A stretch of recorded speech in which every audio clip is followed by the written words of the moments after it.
नमस्कार, आप देख रहे हैं अलवर न्यूज में आकांक्षा पारिक। एक नजर आज की सुर्खियों पर।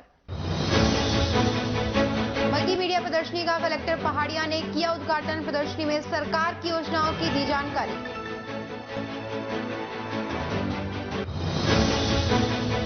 मंदिर जमीन पर जारी अवैध निर्माण कार्य, ग्रामीणों ने प्रशासन की मौन स्वीकृति पर जताया रोष।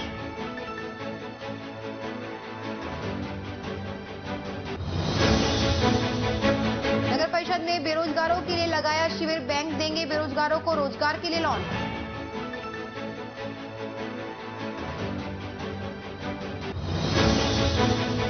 मृतक रामकिशन की बेटियों ने सरकार से मांगा न्याय, प्रशासन की खामोशी पर जताया रोष।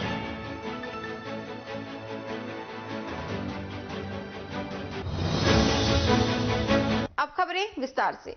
नगर परिषद में भ्रष्टाचार के बाद लगातार अलवर नगर परिषद सुर्खियों में बना हुआ है। अलवर में एसीबी के द्वारा नगर परिषद सभापति बीना गुप्ता के ट्रैप होने के बाद अलवर के कैबिनेट मंत्री के करीबी पार्षद नरेंद्र मीणा को 17 फरवरी को ट्रैप किया। उसके बाद अलवर नगर परिषद राजनीतिक सुर्खियां बन चुका है। उप सभापति घनश्याम गुर्जर को राज्य सरकार के द्वारा धारा 50 के अंतर्गत कार्य सभापति के रूप में पदभार सौंपा है। नगर परिषद उप सभापति पद के लिए 20 दिसंबर को राजस्थान हाई कोर्ट के द्वारा आदेश दिए गए उप सभापति पद पर पदस्थापित किया जाए, लेकिन राज्य सरकार के दबाव में अलवर जिला प्रशासन व स्वायत्त शासन विभाग पदस्थापित नहीं कर रहा था। राजस्थान उच्च न्यायालय के आदेश व धारा 50 आदेश के अनुसार गुर्जर द्वारा कोर्ट के आदेशों की प्रतिलिपि आयुक्त व डीएलबी विभाग को दी गई, जिसके अनुसार उप सभापति पद पर पदभार ग्रहण किया। कोड ऑफ कंडक्ट एक्ट के तहत 24 फरवरी को राजस्थान हाई कोर्ट ने कार्यवाहक सभापति के रूप में पदभार ग्रहण करने के आदेश दे दिए थे। नेता प्रतिपक्ष सतीश यादव ने बताया कि राजस्थान सरकार ने अपनी हठधर्मिता व सभापति की कुर्सी बचाने के लिए नगर परिषद उप सभापति अलवर को झूठे केस साक्ष्य छुपाने में उप सभापति को निलंबित कर दिया था।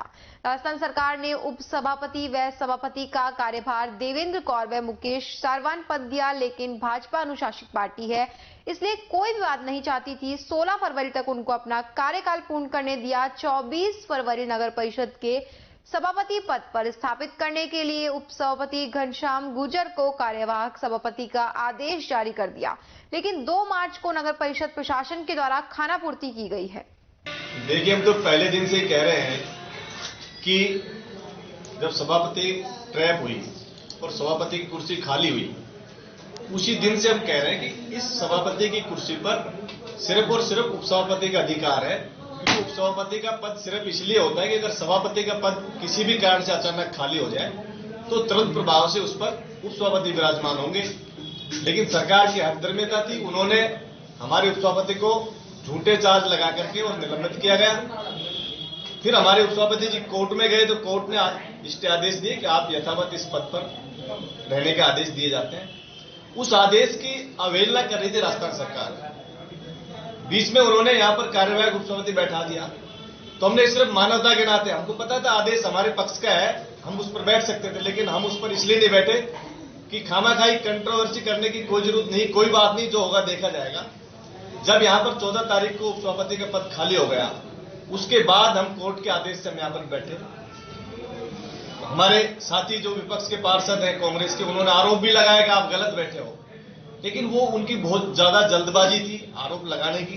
सबको पता है कि इस पद का निर्वाचन हुआ है, निर्वाचित उपसभापति है, उनको गलत तरीके से हटाया गया।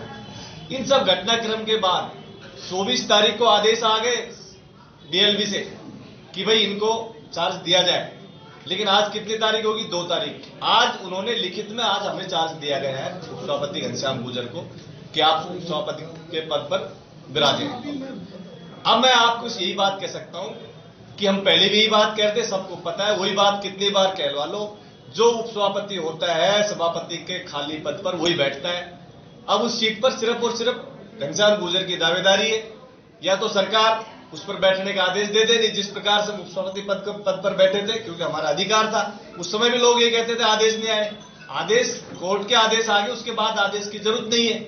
और अब भी हम यही कहना चाह रहे हैं, या तो आप हमको आज आदेश दे दें, फिर उस कुर्सी पर हम बैठेंगे। वो कुर्सी पर अधिकार सिर्फ उपसभापति का है, उसके बाद चुनावी प्रक्रिया हो, जो भी प्रक्रिया चलती रहेंगी। लेकिन इस शहर का नाश होता जा रहा है। आपको पता है पिछले 10 दिनों से ऑटो टिपर खड़े हैं, उनमें तेल की व्यवस्था नहीं हो रही क्योंकि यहाँ पर जिम्मेदार व्यक्ति इस पद पर नहीं है।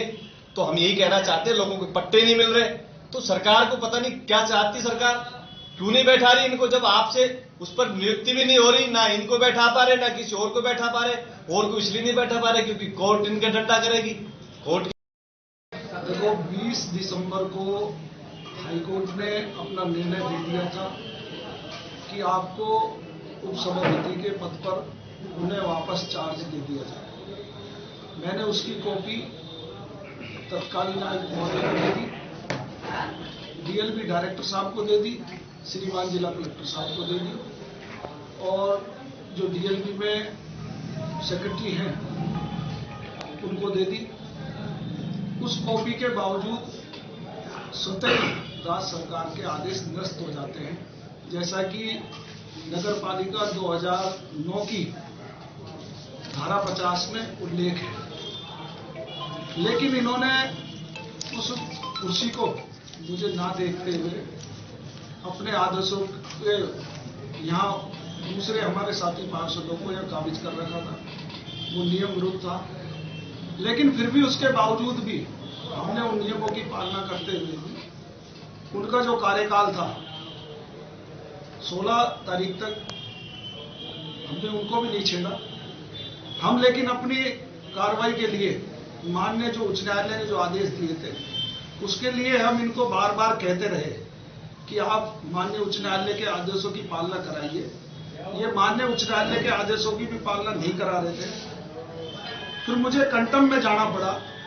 कंटम और कोर्ट के आदेशों की जब इनके पास कॉपी आई है तब उसके बाद प्रशासन जागा कि भाई अब कंटम में अब ये लोग सब आएंगे घेरे में, तो इन्होंने उसके बाद उन आदेशों को निकाला।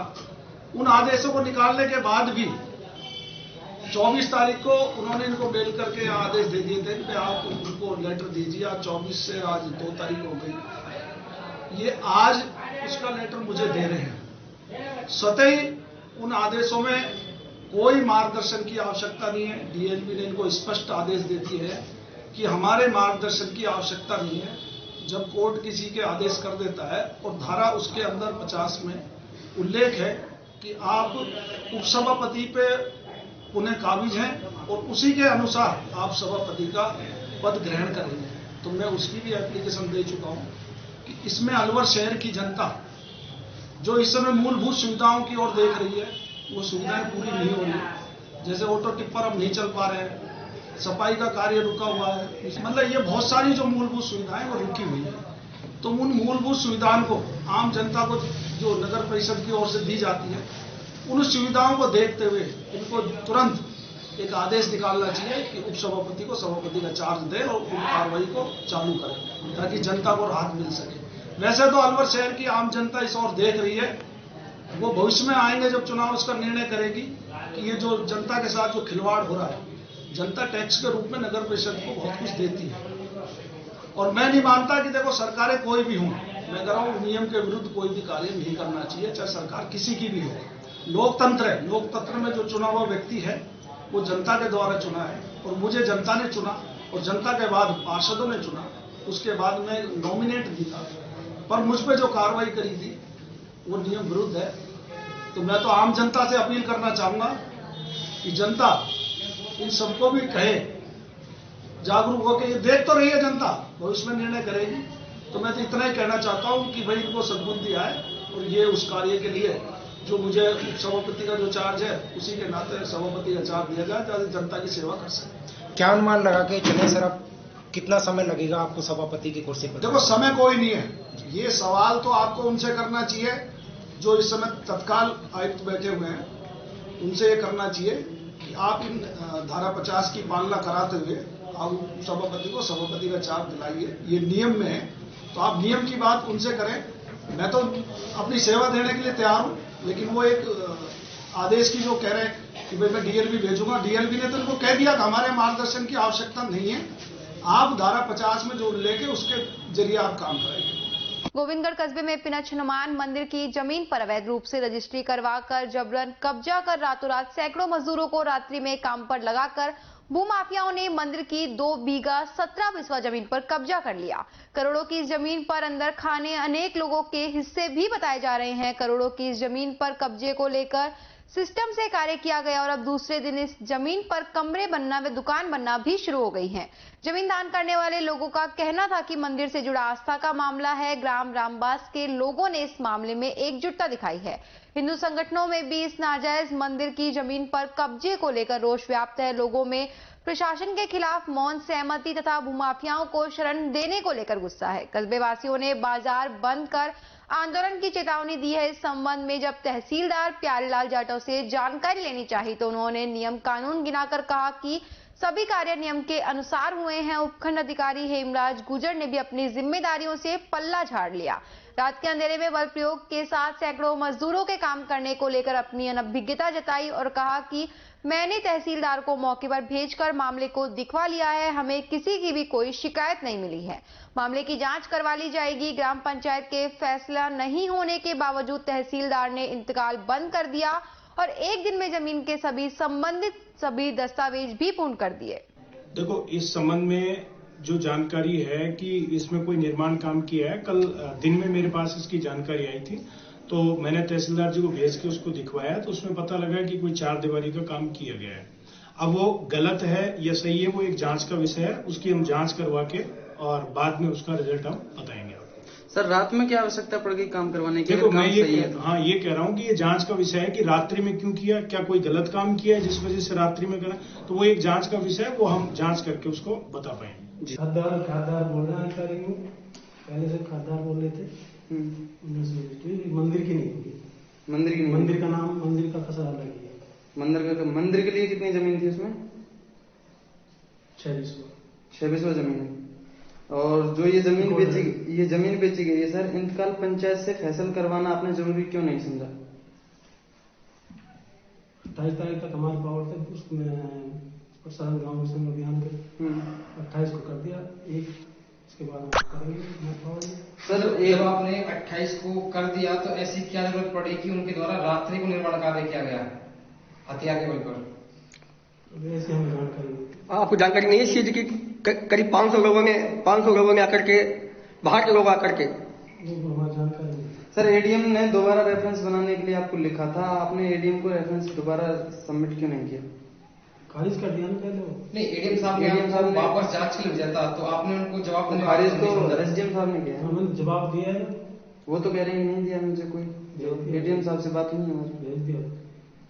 जब मामला सर न्यायालय में चल रहा है अधीनस्थ है तो आपने रजिस्ट्री करना इतना इस मामले में उचित क्यों समझा? मैं आपको बताता रहूं, हमारे यहाँ स्टे खारिज हो गया और ऊपर से जो खारिज हुआ इसलिए सर बेसिकली जो आम आदमी का काम होता है उसमें 6 से 7 महीने लग जाते हैं, लेकिन ये काम है जो 2 से 3 महीने के अंदर ही आपने कर दिया। क्या कारण था सर? हमारे पास जो भी आता हम किसी का टाइम नहीं करते हमारी तरफ से कोई। अच्छा, इस चीज की आपको जानकारी थी क्या सर? कि हमारे पास जो भी आता हम किसी का टाइम नहीं करते हमारी तरफ से कोई। अच्छा, इस चीज की आपको जानकारी थी क्या सर? कि निर्माण कार्य चल रहा है अवैध, मतलब इस पर रात में इस पर आपने संज्ञान क्यों नहीं लिया? रात में अभी दिन में चल रहा होगा। नहीं, रात में 2 दिन रात में चला नहीं, हमारे को जानकारी नहीं। आपकी जानकारी में नहीं थी। कोटकासिम पुलिस ने चोरी का खुलासा कर एक कबाड़ी सहित 3 को गिरफ्तार किया है। थाना प्रभारी महावीर सिंह के अनुसार खेतों में लगे फव्वारों की नोजल और सबमर्सिबल केबल चोरी के आरोप में कृष्णा निवासी उजौली, नितिन निवासी उजौली और कबाड़ी अरशद निवासी उटावड़ा हरियाणा को गिरफ्तार किया है। आरोपियों ने 5 चोरी कबूली है। आरोपियों से चोरी का माल भी बरामद किया गया है। इसके अलावा कोटकासिम पुलिस ने मनीष निवासी सिलपट्टा को देशी कट्टे के साथ गिरफ्तार किया है। महावीर इंटरनेशनल कम्युनिटी सर्विस सेवा संस्थान व Indian red cross society Alwar के संयुक्त तत्वाधान में निःशुल्क नेत्र जांच व ऑपरेशन शिविर का आयोजन स्वर्गीय जीतमल जैन व जिला अंधता नियंत्रण सोसाइटी संस्था के सहयोग से आचार्य हस्ती चिकित्सालय शांति कुंज के पास आयोजित किया जा रहा है। रेड क्रॉस सोसाइटी अलवर के सचिव डॉक्टर रूप सिंह ने बताया कि रेड क्रॉस सोसाइटी अलवर के अध्यक्ष जिला कलेक्टर नन्नूमल पहाड़िया, उपाध्यक्ष व मुख्य चिकित्सा स्वास्थ्य अधिकारी डॉक्टर ओपी मीना, चेयरमैन व मित्तल हॉस्पिटल के निदेशक डॉक्टर एससी मित्तल, सचिव व सिटी हॉस्पिटल भिवाड़ी के निदेशक डॉक्टर रूप सिंह, कोषाध्यक्ष व सीबा मसाले के निदेशक बाबू झालानी, सह सचिव व क्योरवेल डायग्नोस्टिक के निदेशक कुलदीप आर्य, मेडिकल ब्रांच के चेयरमैन व शिविर संयोजक doctor Surendra Jain, youth wing के चेयरमैन व सह संयोजक शशांक झालानी के दिशा निर्देशन में व स्वर्गीय जीतमल जैन के सहयोग तथा महावीर इंटरनेशनल अलवर अध्यक्ष वीर जिनेन्द्र कुमार जैन, सचिव वीर सूर्यकांत भारद्वाज के मार्गदर्शन से निःशुल्क शिविर में आंखों की जांच व भर्ती 4 मार्च को सुबह 8:30 से 11 बजे तक किए जाएंगे। आंखों की जांच कराने वाले रोगी अपना आधार कार्ड व वोटर आईडी या राशन कार्ड की फोटोकॉपी साथ अवश्य लेकर आए। नेत्र रोग विशेषज्ञ व phaco surgeon doctor Rakesh Gupta द्वारा निःशुल्क परामर्श द्वारा आंखों के रोगियों की जांच व ऑपरेशन किए जाएंगे। शिविर के तहत निःशुल्क दवा, रहने, खाने व चश्मे आदि की सुविधाएं नेत्र के मरीजों को निःशुल्क प्रदान की जाएगी। मंगलविहार कॉलोनी पार्क में स्थित मंदिर के पुजारी रवि गोस्वामी के साथ में हुई मारपीट के 4 दिन गुजर जाने के बाद भी पुलिस की तरफ से कार्रवाई नहीं होने पर क्षेत्रीय लोगों के साथ ब्राह्मण समाज का प्रतिनिधि मंडल, जांच अधिकारी सहित अन्य पुलिस अधिकारियों से मिला व मामले में तुरंत गिरफ्तारी की मांग की गई। आकाश मिश्रा युवा अध्यक्ष ने बताया कि तुरंत गिरफ्तारी नहीं होने से क्षेत्र के लोगों सहित पुजारी में डर का माहौल है। मामले की जांच कर रहे पुलिस अधिकारी मुकेश कुमार ने बताया, पुजारी रवि गोस्वामी द्वारा बताए गए अपराधियों के पहचान के आधार पर पुलिस जल्द आरोपियों को गिरफ्तार करेगी। मंगलविहार कॉलोनी निवासी अंकित कौशिक ने बताया कि पुजारी के पिता को कैंसर है, वह बेटे के साथ मारपीट से वो काफी सहमे हैं, उनकी आर्थिक स्थिति में काफी अच्छी नहीं है। इस दौरान ब्राह्मण समाज के युवा अध्यक्ष आकाश मिश्रा, शिवचरण कमल, अंकित कौशिक, डॉक्टर विनोद शर्मा, विष्णु शर्मा, विशाल शर्मा, बेदू पहलवान, विजय यादव, विजय सोनी आदि उपस्थित रहे। राजगढ़ झरना विकास समिति और राजगढ़ विभिन्न संस्थाओं के माध्यम से शिवपाल की भव्य झांकी धर्मशाला राजगढ़ से मुख्य बाजारों में होती हुई झरनाधाम राजगढ़ पर पहुंची। झांकी में मुख्य आकर्षण शिव भगवान की आदमकद प्रतिमा, राधा कृष्ण की झांकी, गणेश जी महाराज की झांकी, राम दरबार की झांकी, 10 फुट बड़ा ढोल झांकी के मुख्य आकर्षण रहे। इस मौके पर फौजीराज भोजनालय के संचालक व समाज सेवी फौजी अमरचंद मीणा का विशेष सम्मान किया गया। सभी समाजों के अध्यक्ष, गणमान्य लोग, संत ज्ञानेश्वर खेम सिंह आर्य, मदन लाल शर्मा, नगर पालिका अध्यक्ष सतीश दुआरिया, पार्षद रूप नारायण मीणा, गौरव ठठेरा, अलका सैनी, प्रीति शर्मा, राजेश जी ठेकेदार सहित अन्य गणमान्य लोग मौजूद रहे। राजगढ़ माचाड़ी मार्ग पर स्थित मनखंडी गौशाला में चेयरमैन बन्नाराम मीणा ने पहुंचकर गौशाला में चारे की कमी को देखते हुए 60 मन चारा मंगवाकर डलवाया और कहा कि गाय माता के अंग अंग में देवता निवास करते हैं, इनकी सेवा सर्वोपरि सेवा है। शिव विवाह महाशिवरात्रि के पावन पर्व के उपलक्ष्य पर गौ सेवा प्रधान है। इस अवसर पर गौशाला के गौ संचालक बाबा रामदास मौनी बाबा ने कहा कि बन्नाराम जैसे नेता की राजगढ़ लक्ष्मणगढ़ विधानसभा में जरूरत है। ऐसे नेता को विधानसभा में चुनना चाहिए जिससे इस क्षेत्र का विकास हो सके। इस अवसर पर काफी संख्या में गौ भक्तों ने बन्नाराम मीणा को साफा बांधकर स्वागत किया। वीरेंद्र दादीच सहित काफी संख्या में लोग उपस्थित थे। कठुमर उपखंड के गांव तसई में महाशिवरात्रि के पर्व पर भव्य झांकियां निकाली गई। झांकियां नाथूवाली मंदिर से शुरू होकर पातालेश्वर महादेव पर संपन्न हुई। देवी देवताओं की वेशभूषा में सजे सभी कलाकारों को उचित पुरस्कार वितरित किया गया। तसई ग्राम पंचायत में ग्रामवासियों के सहयोग व प्राचीन श्री पातालेश्वर महादेव सेवा समिति के प्रयासों से शिवरात्रि महापर्व पर 2 बैंड बाजे, 6 डीजे, 6 घोड़ी और 5 गुलाब बाड़ों के साथ 30 ट्रैक्टरों में अलग अलग देवी देवताओं की भव्य झांकियां निकाली गई। झांकियों का शुभारंभ गांव के बाहर स्थित नाथूवाली मंदिर से किया गया। गांव की परिक्रमा लगाते हुए झांकियां रात में गांव के बीचों बीच स्थित प्राचीन श्री पातालेश्वर महादेव मंदिर पहुंची, जहां समिति द्वारा कलाकारों को उचित पुरस्कार दिया गया। वहीं रात को शिव जागरण का आयोजन किया गया। थानागाजी समीपवर्ती दुहार चौगान में शिवरात्रि महापर्व को लेकर रात्रि जागरण का आयोजन किया गया। प्राचीन शिव मंदिर पर आयोजित कार्यक्रम के मुख्य अतिथि के रूप में थानागाजी के प्रमुख समाज सेवी छोटूराम मीणा, राजेंद्र शर्मा सहित अनेक लोग उपस्थित रहे। कार्यक्रम में मुख्य अतिथि छोटूराम मीणा का ग्रामीणों ने स्वागत किया। छोटूराम की समाज सेवा की भावनाओं को देखते हुए हर जगह थानागाजी क्षेत्र में आगे आकर लोगों की सम्मान करने की मंशा रहती है कि छोटू मीणा थानागाजी के लिए अग्रसर रहे। अब की बार छोटू मीणा थानागाजी क्षेत्र में अपनी किस्मत आजमाएंगे और थाना क्षेत्र में चल रहे जातिवाद, भाई भतीजावाद, वंशवाद को खत्म करने की कोशिश में रहेंगे। खबरों में वक्त तो चला एक छोटे से ब्रेक का, जल्द लौटेंगे। बने रहिए अलवर न्यूज के साथ।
आपके शहर में छाई खुशियां हैं अपार, सखी दूध भंडार आया आपके द्वार। आपके शहर में छाई खुशियां हैं अपार, सखी दूध भंडार आया आपके द्वार। आया आया देखो ताजा दूध आया, गुणकारी और गाय भैंस का दूध आया। भाइयों और बहनों आपके शहर में पहली बार सखी ताजा दूध की आई है बहार। स्वचालित मशीन द्वारा हो रही है रोज दूध की सप्लाई। आओ हम सब दूध खरीदें, इसमें कैसी कठिनाई। हर स्तर पर होती गुणवत्ता की जांच, ताकि आपके स्वास्थ्य पर नहीं आए कोई आंच। आया आया देखो ताजा दूध आया, गुणकारी और गाय भैंस का दूध आया। भाइयों और बहनों आपके शहर में पहली बार सखी ताजा दूध की आई है बहार। ऑनलाइन भुगतान की भी है सुविधा, एडवांस बुकिंग में भी जरा नहीं है दुविधा। आपकी सेवा लक्ष्य हमारा, हर घर दूध पहुंचाएं, ये उद्देश्य हमारा। आया आया देखो ताजा दूध आया, गुणकारी और गाय भैंस का दूध आया। आओ हम शहरी महिलाएं कदम उठाएं, ग्रामीण महिलाओं को सशक्त बनाएं।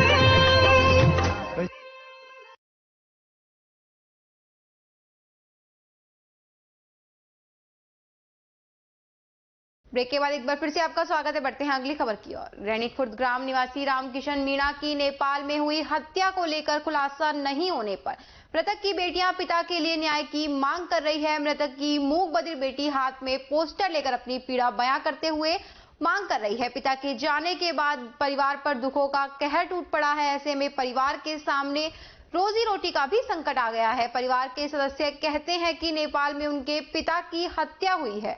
हत्या मामले का खुलासा हो एवं आरोपियों को सजा मिले। गौरतलब है कि रामकिशन मीणा की नेपाल में हत्या कर दी गई थी। नेपाल से वापस आते समय रामकिशन गायब हो गया था। पहले उनकी कार लावारिस हालत में बिहार बॉर्डर पर मिली थी।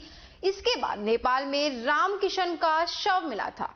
मृतक के पिता गुलाब चंद ने बताया कि रामकिशन की चारों बेटियां हाथों में पोस्टर ले पिता की फोटो बगल में रखकर बैठी हैं, जिनमें से एक मूक बधिर बेटी है जिसके हाथ में पोस्टर है। उस पर लिखा है कि क्या सरकार मेरी तरह मूक बधिर है। अन्य बेटियों ने अपने पिता के आरोपियों को पकड़कर न्याय दिलाने की मांग की है। केंद्रीय सूचना और प्रसारण मंत्रालय के क्षेत्रीय लोक संपर्क ब्यूरो सफाई माधोपुर की ओर से जयपुर रोड स्थित ब्राह्मण छात्रावास में 3 दिवसीय मल्टीमीडिया डिजिटल चित्र प्रदर्शनी लगाई गई। इस प्रदर्शनी का उद्घाटन जिला कलेक्टर नन्नूमल पहाड़िया ने फीता काटकर व दीप प्रज्वलित कर किया। क्षेत्रीय प्रचार अधिकारी सवाई माधोपुर विकास नापा ने बताया कि प्रदर्शनी में केंद्र व राज्य सरकार की जन कल्याणकारी योजनाओं को प्रदर्शित कर लोगों को जागरूक किया जा रहा है। इसमें आजादी का अमृत महोत्सव, फिट इंडिया, स्वच्छ Bharat mission, make in India, digital India व आत्मनिर्भर भारत के बारे में मल्टीमीडिया डिजिटल चित्र के माध्यम से प्रदर्शनी में दर्शाया गया। प्रदर्शनी का अवलोकन जिला कलेक्टर नन्नूमल पहाड़िया व संस्कृत कॉलेज से आए छात्र छात्राओं ने किया। इस अवसर पर चिकित्सा व स्वास्थ्य विभाग, महिला व बाल विकास विभाग, प्रधान डाकघर, नगर परिषद, कृषि विभाग आदि द्वारा स्टाफ लगाकर विभागीय योजनाओं की जानकारी दी जा रही है। प्रदर्शनी के दौरान सांस्कृतिक कार्यक्रम प्रतियोगिता भी आयोजित की गई। इसमें विजेताओं को पुरस्कार वितरण किए गए। ये सूचना और प्रसारण मंत्रालय के तत्वाधान में लोक प्रादेशिक ब्यूरो के द्वारा आज ये आज़ादी के अमृत महोत्सव के उपलक्ष्य में प्रदर्शनी का मैंने उद्घाटन किया और मैंने प्रदर्शनी को देखा। इसमें भारत सरकार और राज्य सरकार की जो बहुत ही महत्वपूर्ण कल्याणकारी योजनाएं हैं उनका प्रदर्शन किया जा रहा है और इनके टैब भी एक इन्होंने रखा हुआ है जो बच्चों को नॉलेज के लिए उनको परखता है, देखता है कि आपकी स्वतंत्रता आंदोलन से संबंधित जो जानकारी है वो कितनी है और यहाँ जो स्वतंत्रता में जिन महापुरुषों का योगदान रहा है उनको भी यहाँ उनकी जीवनी और उनको प्रदर्शित किया गया है। तो निश्चित रूप से एक बहुत ही अच्छा एक कार्यक्रम है, एक अच्छी पहल है। इससे बच्चे और बड़े सभी आज़ादी के महत्व को समझें कि किन लोगों का कितना योगदान रहा है और हमें आज़ादी को यथावत बनाए रखना है। तो बहुत ही एक सराहनीय कदम है ये और एक अच्छा कार्यक्रम आयोजित हुआ है। ये भारत सरकार के सूचना और प्रसारण मंत्रालय के क्षेत्रीय लोक संपर्क ब्यूरो सवाई माधोपुर की तरफ से और प्रादेशिक लोक संपर्क ब्यूरो जयपुर की तरफ से अलवर जिले में ये कार्यक्रम का आयोजन किया गया है। इसका उद्घाटन कलेक्टर साहब, माननीय कलेक्टर साहब और ब्राह्मण महासभा के अध्यक्ष के द्वारा किया गया है। इस प्रदर्शनी का उद्देश्य जो हमारे माननीय प्रधानमंत्री ने 15 अगस्त से शुरुआत की थी कि पूरे देश वर्ष में 75वां वर्षगांठ जो हमारा आज़ादी का मनाया जा रहा है वो पूरे देश में आज़ादी के अमृत महोत्सव के तहत मनाया जाएगा और ये 75 सप्ताह तक चलेगा। उसी के तहत इस प्रदर्शनी का अवलोकन बच्चों द्वारा किया जा रहा है, ग्रामीणों द्वारा किया जा रहा है। इस प्रदर्शनी में केंद्र सरकार के साथ साथ राज्य सरकार की भी जो योजनाएं, परियोजनाएं हैं उनको भी यहाँ पे प्रारूप दिया गया है। उसके साथ साथ जो देश में और योजनाएं चल रही हैं जैसे खेलो इंडिया, फिट इंडिया, उसके तहत हम बच्चों के कॉम्पिटिशन्स भी करवा रहे हैं और उसके तहत हम बच्चों को प्रोत्साहित भी कर रहे हैं, उनको खेल सामग्री भी दी जा रही है। नगर परिषद व राष्ट्रीयकृत बैंक के द्वारा राज्य सरकार के द्वारा चलाई जा रही योजना इंदिरा क्रेडिट लक्ष्मी योजना के तहत मजदूर व रिक्शा चालक फुटपाथ पर लगाकर सामान बेचने वालों को लोन दिया जा रहा है। इसके अंतर्गत 30,000 फॉर्म भरे गए हैं। राज्य सरकार के द्वारा चलाई जा रही इंदिरा क्रेडिट योजना के तहत कोरोना काल के समय जिन लोगों का रोजगार चला गया उन छात्रों को लोन दिया जा रहा है जिनका रोजगार कार्यालय में नाम पंजीकृत है तथा असंगठित क्षेत्र में फुटपाथ पर लगाकर दूसरे में काम करते हैं। उन लोगों को ऋण राज्य सरकार की ओर से इंदिरा गांधी स्टेट क्रेडिट योजना के तहत दिया जा रहा है। इनमें Punjab national bank, bank of Baroda, क्षेत्रीय ग्रामीण बैंक, यूनियन बैंक आदि मर्जर बैंक मौजूद है। यह शिविर 8 मार्च तक चलेगा। सर, राज्य सरकार की गत बजट घोषणा थी इंदिरा गांधी शहरी क्रेडिट कार्ड योजना। इसमें जो जितने भी रोजगार से वंचित जो लोग रह गए थे, बेरोजगार युवा जिनका रोजगार कार्यालय में पंजीयन है, हमारे पथ विक्रेता जो सभी नगर निकाय में पंजीकृत है और ऐसे असंगठित क्षेत्र के श्रमिक जो अपना व्यवसाय कर रहे हैं लेकिन उनको लॉकडाउन के कारण पूंजी की उपलब्धता नहीं हो पा रही, उनको राज्य सरकार द्वारा ये विशेष योजना आरंभ करके 50,000 रुपये तक का ब्याज मुक्त ऋण दिया जा रहा है। कौन कौन से बैंक आए हैं?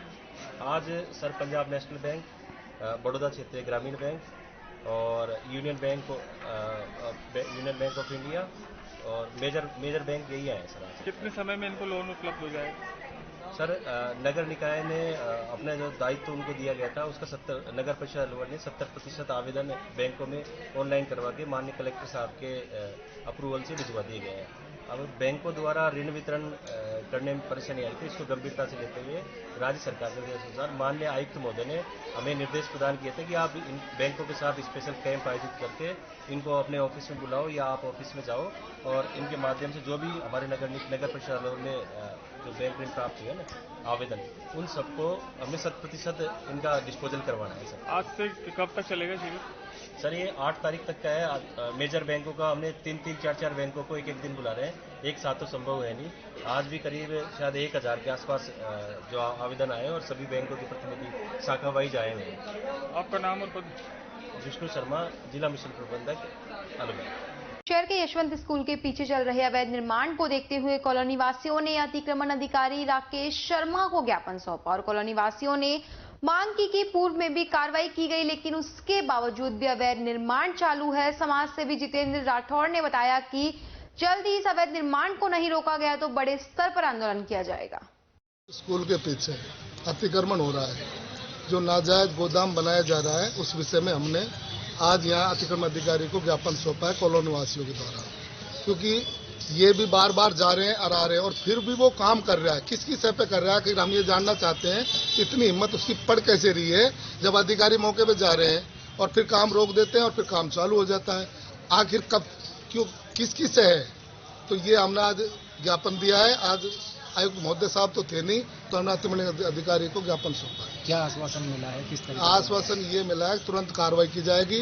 उनका सामान ये पहले भी जब्त कर लिया है, उन लोगों का बिल्कुल हम कार्रवाई करके लीगल को भेजेंगे और साहब के दस्तखत करके तुरंत प्रभाव से पुलिस भेज के काम को रुकवाएंगे। इस तरीके का और भी शहर में अतिक्रमण देखा जाता है, जहाँ पर कि खुद कैबिनेट मंत्री जाते हैं, फिर उसके बाद अतिक्रमण हो जाता है। आप जिस जगह की बता रहे हो वहाँ अतिक्रमण हो रहे हैं, शहर में ऐसे बहुत सारे अतिक्रमण हो रहे हैं। लेकिन जहाँ छोटी सी बात करें प्रशासनिक अधिकारी के सिर्फ बीटों से दिक्कत थी जानवरों के से, तो वहाँ तुरंत ही जो अवैध निर्माण है या जो इलीगल है वो हट जाता है। क्या कहना चाहेंगे आप? देखो भाई, ये कांग्रेस का तो राज है।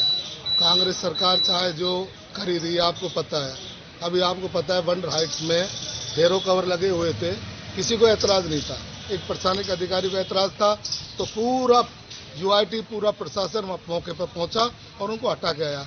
जो भी एक न्याय तो था नहीं, पर ये सरकार ऐसी है जो गलत काम करने में ज्यादा विश्वास रखती है। अगर आपने ज्ञापन दिया है और आश्वासन मिला है किसी तरह की कोई कार्रवाई नहीं होती है, तो आगे की क्या रणनीति होगी? कार्रवाई नहीं होती है तो कॉलोनी साथ मिलकर एक जन आंदोलन करेंगे। क्या नाम है? किशन कुंड विकास समिति की ओर से यूक्रेन में भारतीय छात्र की निर्मम हत्या होने पर उन्हें भावभीनी श्रद्धांजलि अर्पित की। इस अवसर पर किशन कुंड विकास समिति के अध्यक्ष हिमांशु शर्मा ने कहा कि यूक्रेन और रूस में हो रहे युद्ध में फंसे भारतीय छात्र छात्राओं को शीघ्र भारत वापस लाया जाना चाहिए। देश के प्रधानमंत्री से मांग करते हुए कहा कि ज्यादा से ज्यादा निःशुल्क फ्लाइट भेजकर भारतीयों को सुरक्षित वापस लाया जाना चाहिए। इस अवसर पर भारतीय छात्र नवीन की मौत हो जाने पर समिति के पदाधिकारियों ने मौन रखकर श्रद्धांजलि अर्पित की। इस अवसर पर किशन कुंड विकास समिति के पदाधिकारी मनोज शर्मा, केजी गुप्ता, भूपेश पवार, हेमंत भारद्वाज, बबली भाई, कुंज बिहारी सोनी, आयकर अधिकारी रहे विशन कालरा, सत्यनारायण सोमवंशी, ओम प्रकाश अरोड़ा, अतुल नाथ योगी, अशोक गुप्ता सहित अनेक पदाधिकारियों ने भारतीय छात्र नवीन को श्रद्धांजलि अर्पित की। हमारा देश शुरू से ही कामना करता है कि पूरे विश्व में शांति रहे और सब लोग सुखी रहे। जो कुछ ये हो रहा है उसका हम सबको बहुत दुख है, क्योंकि बहुत सारे नागरिक भी मारे जा रहे हैं। जो स्टूडेंट्स हैं वो भी विपत्ति में फंसे हुए हैं, उनको बाहर निकालने की भी जिम्मेदारी हमारे देश में जो प्रशासन उठा रहा है वो वास्तव में ही प्रशंसनीय है। और हम उम्मीद करते हैं कि बहुत जल्दी शांति स्थापित होगी और यूक्रेन और रूस में फिर से भाईचारे की भावना पैदा होगी। यूक्रेन और रूस के बीच में जो युद्ध हो रहा है, हम भारतीय लोग चाहते हैं कि ये युद्ध विराम हो। इसमें निर्दोष लोगों की जानें जा रही हैं। एक हमारे भारतीय छात्र की जान गई है। हमारा देश शुरू से ही जियो और जीने दो की पद्धति पे चलता है। हम किसी का अहित नहीं चाहते, तो हमारी यही भगवान से प्रार्थना है कि युद्ध जल्द से जल्द अति शीघ्र शांत हो। विश्व में माहौल बना हुआ है। हमारा विश्व कोविड जैसी, ओमिक्रॉन जैसी बीमारियों से जूझ रहा है, संघर्ष कर रहा है संपूर्ण विश्व। उसके बाद भी यूक्रेन और रूस ने जिस तरीके से वहां युद्ध जैसे हालात पैदा कर रहे हैं, हम सभी लोग ये चाहते हैं विश्व शांति, अमन, चैन की हम लोग कामना करना चाहते हैं। यूक्रेन में हम देश के प्रधानमंत्री जी से मांग करेंगे कि शीघ्र से शीघ्र हमारे भारतीय जितने छात्र हैं और अन्य लोग जो हर रोजी रोटी कमाने के लिए उस देश में गए हैं, उनको शीघ्र वापस बुलाएं। और इस अवसर पर वो हमारा जो छात्र, हमारे देश का बेटा जो गोलियों का शिकार होकर हत्या हो गई है, हम सभी उन महान दिवंगत आत्मा को शत-शत नमन करते हैं और इस अवसर पर परमपिता परमेश्वर से उनके माता पिताओं को ये दुख सहन करने की ताकत प्रदान करते हैं। और इस अवसर पर हम सभी चाहते हैं कि हमारे देश सहित संपूर्ण विश्व में अमन, चैन, भाईचारा कायम हो। राजगढ़ पंचायत समिति क्षेत्र के ग्राम धमलेड़ स्थित विद्यालय में राष्ट्रीय सेवा योजना के तहत 7 दिवसीय शिविर का उद्घाटन समारोह प्रधानाचार्य ललिता कुमारी की अध्यक्षता में आयोजित हुआ। राष्ट्रीय सेवा योजना प्रभारी नीरज गौड़ ने शिविर का संक्षिप्त परिचय देते हुए बताया कि विशेष शिविर की प्राकृतिक संसाधनों और सांस्कृतिक ऐतिहासिक धरोहर का संरक्षण सहित पर्यावरण बचाव व स्वास्थ्य, सार्वजनिक स्वच्छता व व्यक्तिगत स्वास्थ्य रहेगा। उन्होंने 1 सप्ताह तक चलने वाले शिविर की जानकारी दी। इस अवसर पर अंजू मीना, पूनम कुमारी, सुषमा तिवारी, पवन कुमार, मुरारी लाल सहित स्वयं सेवक मौजूद रहे। कार्यक्रम का संचालन सुरेंद्र कुमार विजय ने किया। हरसौली कस्बे के निकटवर्ती गांव गुरगचका में रात्रि को जागरण का आयोजन किया गया। महाशिवरात्रि के उपलक्ष्य में हर साल की भांति सभी ग्रामीणों ने शिव मंदिर में विशाल जागरण का आयोजन कराया, जिसमें बाहर से आए कलाकारों ने शिव महिमा का गुणगान किया। सुबह मंदिर परिसर में ग्रामीणों ने भंडारे का आयोजन किया। भक्तों ने मंदिर में ढोक लगाकर मन्नत मांगी व प्रसादी ग्रहण की। इसी के साथ खबरों में वक्त चला एक छोटे से ब्रेक का। जल्द लौटेंगे, बने रहिए अलवर न्यूज के साथ। अलवर वासियों के दिल में अपनी अलग पहचान बना चुके त्रिहान ग्रुप खास आपके लिए लेकर आए हैं नगर विकास न्यास अलवर द्वारा अनुमोदित अलवर की बेहतरीन अफोर्डेबल आवासीय योजना, जिसमें आपके लिए उपलब्ध है सुरक्षित जीवन शैली, वो भी सिर्फ नाम मात्र की कीमतों में। कोई भी मन बनाने से पहले साइट विजिट जरूर करें, क्योंकि फ्लैट की कीमत है सिर्फ 5,15,000 रुपए से शुरू। अलवर भिवाड़ी मेगा हाईवे पर स्थित ये टाउनशिप आपके लिए पूरी तरह से सेफ है, जहां आपको मिलेंगी चौड़ी सड़कें, हरे भरे गार्डन, मंदिर और गुरुद्वारा। तो जल्दी कीजिए, सीमित फ्लैट्स उपलब्ध।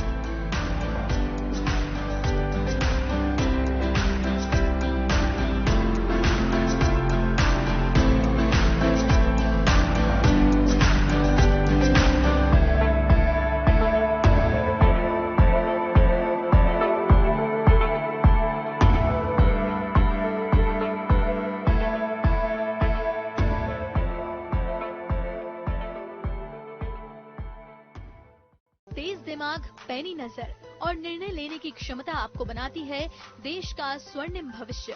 नरेंद्र तिवारी IAS एकेडमी, जो कि है सभी प्रतियोगी परीक्षाओं के लिए सर्वश्रेष्ठ संस्था, जहां का उन्नत माहौल और सही मार्गदर्शन आपको RAS, IAS, शिक्षक, REET, SSC, railway, Delhi police, Rajasthan police, SI, patwari, STC और B.Ed जैसी प्रतियोगी परीक्षाओं में सफलता का रास्ता दिखाएगा। अलवर की सर्वश्रेष्ठ प्रतियोगी संस्था Narendra Tiwari IAS academy, railway station के पास, लिटिल बर्ड स्कूल के पीछे, नेहरू नगर, अलवर।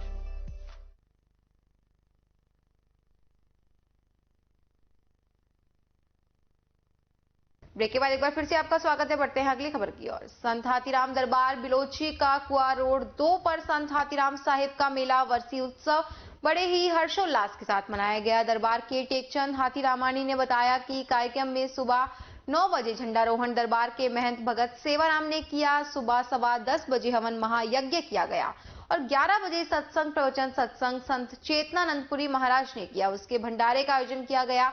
कार्यक्रम में पूर्व विधायक ज्ञानदेव आहूजा, ठाकुरदास भोजवानी, नरेश तख्तानी, मुखी गोविंद मंगलानी, मनोज राजवानी, प्रदीप कोरजानी सहित अन्य लोग उपस्थित हुए। अतिथियों का दरबार के टेकचंद हाथीरामानी ने स्वागत सत्कार किया। अपना घर शालीमार गेट नंबर 3 श्री राम मूर्ति के नीचे श्री अमरनाथ बर्फानी सेवा समिति अलवर की तरफ से रक्तदान शिविर और भंडारे का आयोजन किया गया। समिति के सदस्य दीपक गर्ग ने बताया कि शिविर 4 बजे तक चला। रक्तदान शिविर में युवाओं का काफी उत्साह देखने को मिला। उन्होंने मीडिया के माध्यम से युवाओं से भी अपील करते हुए कहा है कि युवाओं को हर 3 महीने में रक्तदान अवश्य करना चाहिए। रक्तदान शिविर के साथ विशाल भंडारे का आयोजन भी किया गया। मानव सेवा में समर्पित श्री अमरनाथ बर्फानी सेवा समिति का आज 7वां विशाल रक्तदान शिविर गेट नंबर 3 अपनागर शालीमार में आयोजित किया गया है। साथ में भंडारे का आयोजन भी है। यह कार्यक्रम 2 दिन के कार्यक्रम काल में चला है, जिसमें कल महाशिवरात्रि के उपलक्ष्य में हमने बड़ा कार्यक्रम किया था कचौड़ी बाग में, जिसमें हजारों की तादाद में अलवर के लोगों ने आकर अपनी भागीदारी दिखाई। आज ब्लड डोनेशन का कार्यक्रम चल रहा है, जिसमें बहुत ही अच्छा उमंग लोगों की दिख रही है। तकरीबन हमारे पास 45 यूनिट अभी आ चुकी है। सुबह 11 बजे से हमने ब्लड डोनेशन कैंप स्टार्ट किया था। अभी 4 या 5 दिन में जो सहूलियत है, जिस फ्लो में लोग आते रहेंगे वैसे चलता रहेगा। कि अब तक कितना ब्लड डोनेट हुआ है? अभी तक हमारे पास 45 यूनिट हो चुकी है। कितने लोगों का रजिस्ट्रेशन हुआ है यहाँ पे अब तक?